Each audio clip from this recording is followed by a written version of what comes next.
छत्रपती शिवाजी महाराज इतके लोकप्रिय राजे का झाले? हिंदुस्थानात आजपर्यंत अनेक राजांनी वेगवेगळ्या प्रांतात आपली सत्ता गाजवली. तसे राजे खूप होऊन गेले, पण सर्व राजांची अशी आठवण केली जात नाही. त्या राजांच्या जयंत्या अशा पद्धतीने साजऱ्या केल्या जात नाहीत जशा शिवाजी महाराजांच्या केल्या जातात. काही राजांच्या त्यांच्या राजवटीतील प्रदेशात केल्याही जात असतील, परंतु शिवजयंती जितक्या मोठ्या प्रमाणात विस्तृत प्रदेशात आणि उत्साहाने स्फूर्तीने साजरी केली जाते तसे इतर राजाच्या बाबतीत घडत नाही. असे का व्हावे? इतर राजांपेक्षा शिवाजी महाराजांमध्ये काय वेगळेपण होते की असे घडत आले आहे?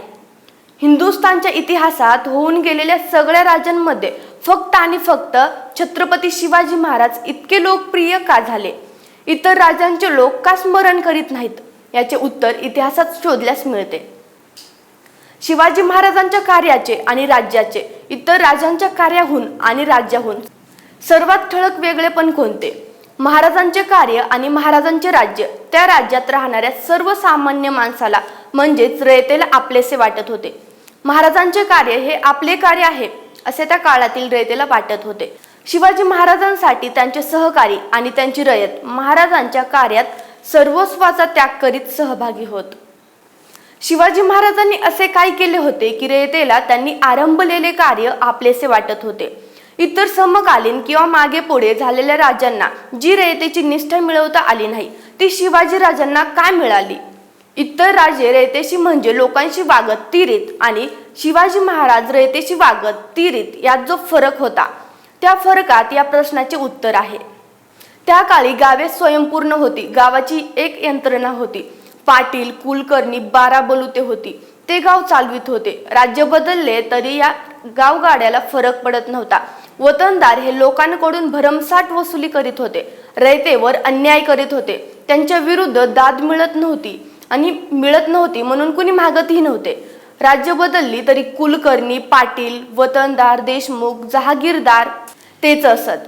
ज्याचे राज्य असेल त्याला निष्ठा अर्पण करीत, स्वतःची वतने शाबूत ठेवीत, रयतेला छळीत, वसुली करीत, राजाला हिस्सा नेऊन देत. हे वतनदार लोकांकडून 2000 रुपये वसूल करीत आणि राजाला फक्त 200 रुपये जमा करीत.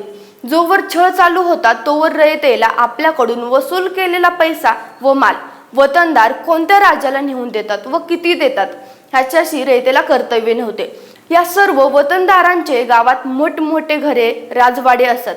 सर्वच राजे लुटारू किंवा लुटारूंचे आश्रयदाते असतात अशी रयतेची समजूत होती. म्हणूनच राजा राज्यात फरक करत नसत. छत्रपती शिवाजी महाराजांनी आपल्या स्वराज्यात वतनदार आणि जमीनदारांची ही अव्यवस्था पार मोडून टाकली. रयतेकडून वसुली करण्यासाठी सर्वत्र अधिकारी नेमून दिले. त्यामुळे जनता यांच्या कचाट्यातून मुक्त झाली, सुखी व स्वतंत्र झाली. रयतेस गुलाम करणाऱ्या ह्या वतनदार, देशमुख, देशपांडे वगैरे ग्रामाधिकाऱ्यांचे वाडे, राजवाडे, हुडे, कोट पाडून महाराजांनी जमीनदोस्त केले व पुढे त्यांनी असले धंदे करू नयेत, इतर रयतेसारखी साधी घरे बांधून राहावे असा हुकूम सोडला.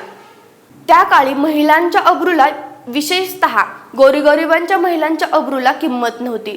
राजरजवाडे, राजपुत्र, सरदार, वतनदार, जमीनदार, देशमुख, पाटील यांच्या दृष्टीने गोरगरिबांच्या लेकी सुना म्हणजे त्यांना हव्या त्यावेळी उपभोगण्याच्या वस्तू होत्या. दिवसाढवळ्या त्यांची अब्रू लुटल्या जात होती आणि त्याविरुद्ध कोणाकडेही दाद मागण्याची सोय नव्हती. ज्यांच्याकडे दाद मागायची तेच अब्रू लुटत होते. अशा काळात याबाबत शिवाजी महाराजांचा दृष्टिकोन मूलतः वेगळा होता. रांझ्याच्या पाटलांनी शेतकऱ्याच्या तरण्या बांड पोरीला दिवसाढवळ्या उचलून नेली आणि भोगली. त्यानंतर त्या पोरीने जीव दिला. ही घटना महाराजांच्या कानी गेली. त्यांनी फरमान सोडला. पाटलाला मुसक्या बांधून महाराजांसमोर हजर केले गेले आणि हातपाय तोडण्याची शिक्षा झाली. गरीब रयतेच्या पोरीची अब्रू लुटणाऱ्या पाटलाला जबर शिक्षा झाल्याचे पाहून रयत शिवाजी महाराजांवर खुश झाली आणि रयतेच्या अब्रू रक्षणासाठी महाराज कार्य करीत असेल तर त्या कार्यासाठी मरायला तयार झाले. शिवाजी महाराजांचा रयतेच्या संपत्तीबाबतचा दृष्टिकोन खूप वेगळा होता. रयतेची संपत्ती म्हणजे कुणाही दांडग्याने लुटायची वस्तू अशी त्या काळी रीत होती. त्या काळी सारख्या लढाया होत. पायदळ, घोडदळ, सैन्य हे सारखे एका ठिकाणाहून दुसऱ्या ठिकाणी मोहिमांसाठी फिरत असे. उभ्या पिकातून घोडदळ सुसाट जाई.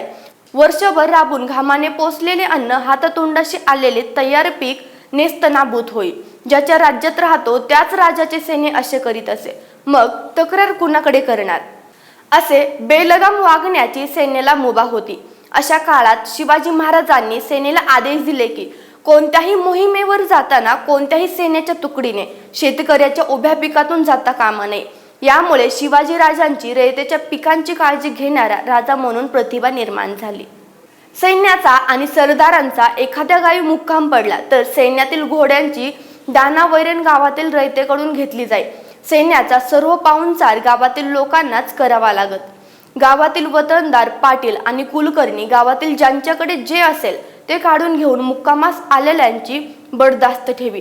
सैन्य आणि सरदार असे वागायला ज्या काळात चटावले होते त्या काळात हा सत्पुरुष येतो आणि सक्त आज्ञा करतो की रयतेच्या भाजीच्या देठालाही हात लावता कामा नये. सैन्यातील घोड्यांना दाना वैरण लागली तर रोख रक्कम देऊन खरेदी झाली पाहिजे. सैन्याचा रयतेला त्रास होता कामा नये आणि नुसत्या आज्ञा देत नाही तर त्याची सक्त अंमलबजावणी करतो. रयतेच्या कष्टाची ही अभूतपूर्व कणव शिवाजी महाराजांना रयतेच्या निष्ठा देऊन गेली. छत्रपती शिवाजी महाराज हे कल्याणकारी राजे होते. छत्रपती शिवाजी महाराज हे लोकाभिमुख राजे होते. त्यांनी आयुष्यभर आपल्या रयतेची आणि आपल्या सहकाऱ्यांची काळजी घेतली, म्हणून ते जनतेमध्ये इतके लोकप्रिय झाले. अशा कल्याणकारी राजाला त्रिवार मानाचा मुजरा.